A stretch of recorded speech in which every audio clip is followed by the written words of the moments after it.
आजच डाउनलोड करा आणि तुमच्या आवडत्या मालिकांचा आनंद लुटा। सिद्धू, तू का आमच्यापासून असं लांब लांब राहतोय? हा, तुला कळत का नाहीये? आम्ही सगळेजण तुझ्या सुखाचा, तुझ्या भल्याचाच विचार करतोय ना। या लग्नामुळे तुला त्रास होणार आहे हे का नाही तुझ्या लक्षात येते? आई अगं सिद्धू, तुझं सुख नक्की कशात आहे हे तुझ्या आत्ता लक्षात येत नाहीये। आई पण एक आई म्हणून मी तुला सांगते, तू स्वतःच्या आयुष्याचं असं स्वतःच्या हाताने वाटोळं करून घेताना मी नाही बघू शकत। मी तुझ्या सुखाची भीक मागते तुझ्याकडे। सिद्धू, एवढे उपकार कर, माझ्या पत्रात हे एक मागणं टाकशील? तुझ्या आईसाठी एवढं करशील ना?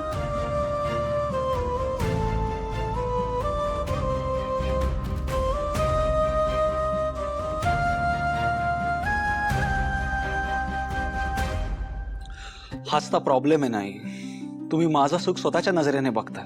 तुम्ही माझ्या नजरेने जर बघाल ना तर तुम्हाला कळेल की माझं लग्न जर भावना मॅडमशी झालं ना तरच मी खरा सुखी असेन।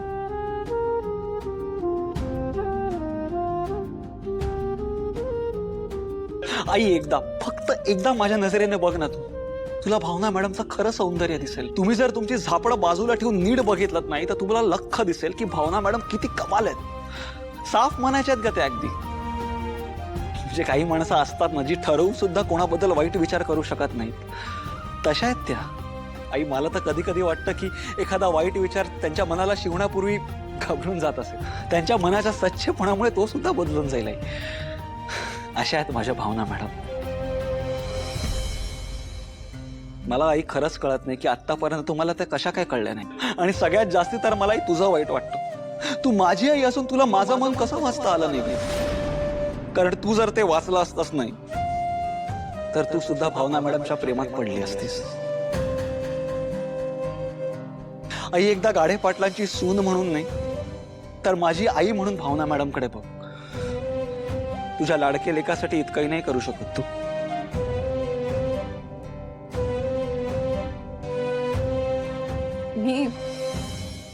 मी विसरले होते, ज्याच्या समोर मी माझा पदर पसरला तो माझा मुलगा नसून भावनाचा होणारा नवरा आहे। अगदी बरोबर ओळखलंयस तू आई। मी खरंच निघतो आईकडनं, कारण मी अजून एकही वाक्य जर बोललो ना तर आपल्यात उगाच वाद होतील आणि मला ते नकोय।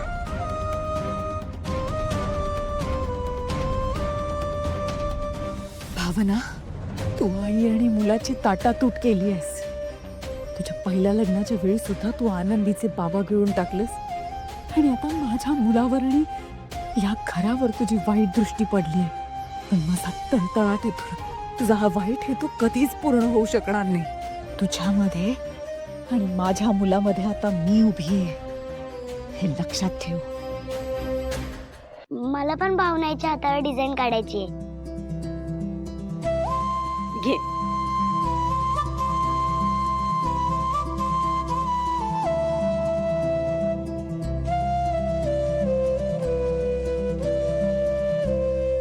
आता मी ना यात एक लेटर लिहिणार आहे।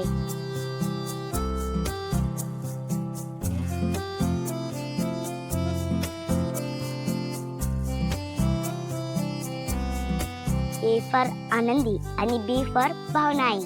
अरे वा, किती सुंदर काढलंय। थांब, मला अंडरलाईन काढू दे।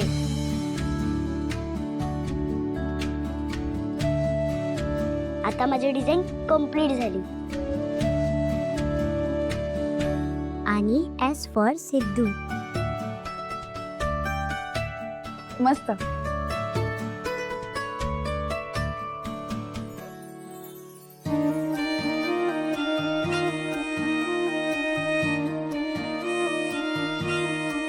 आरती वहिनी, हे झालं की आपण प्लीज आता बास करूया, माझी पाठ धरलीये खूप।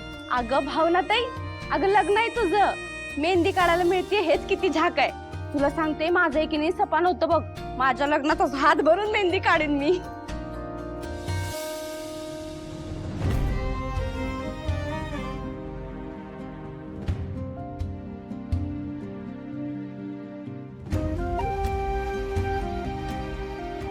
आरती, आता भावनाताईच्या हातावरची मेहंदी झाली ना की मग मी तुझ्या हातावर मेहंदी काढून देईन ना. चालतंय. अरे काय मेहंदी काढून झाली की नाही आणि तुम्हाला काही भूक वगैरे लागत नाही का? हं? बाबा, हाच तुम्ही स्वयंपाक केलात की काय? म्हणजे काय तुला माहित नाही वाटतं तुझ्या बाबांना सॉलिड मस्त स्वयंपाक करता येतो ते. हे मात्र खरंय बाबा, सुखीबाई खरंच खूप छान झाली. मग बाबा, तुम्ही भेळ बनवलीत? मग अगं सगळ्यांकरता गेली आहे. संतोष इकडे आण पातेलं. हा हे घ्या. अहो पातेलच ना काय आणलं इकडे, छोट्या ताटल्या आहेत ना, थांबा मी आणून देते. अगं बस तू ताटल्या वगैरे नंतर मला आधी सांग चाखून कशी झाली आहे सांग.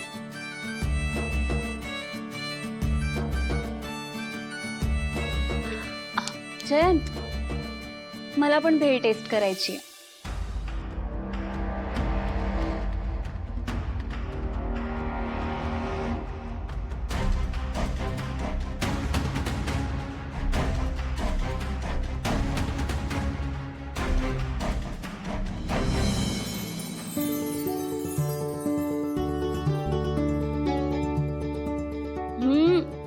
बाबा मस्त झालीये भेळ. हरीश,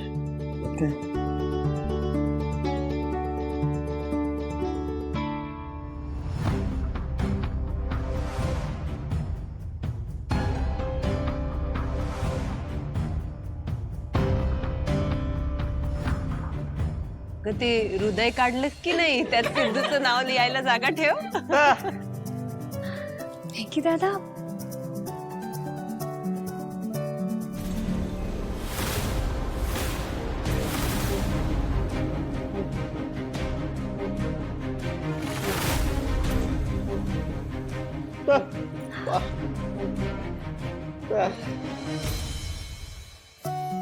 भावनाताई, चल.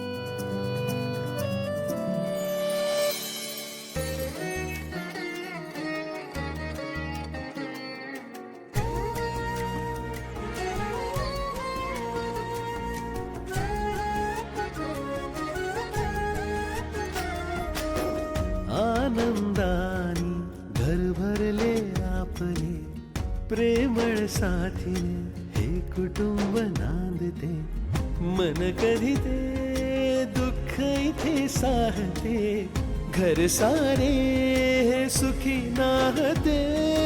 ही कूस मायची वडिलांच्या छायची, घर हे जण पृथ्वीवरी स्वर्ग वाटते. लक्ष्मी निवास, लक्ष्मी निवास, लक्ष्मी निवास.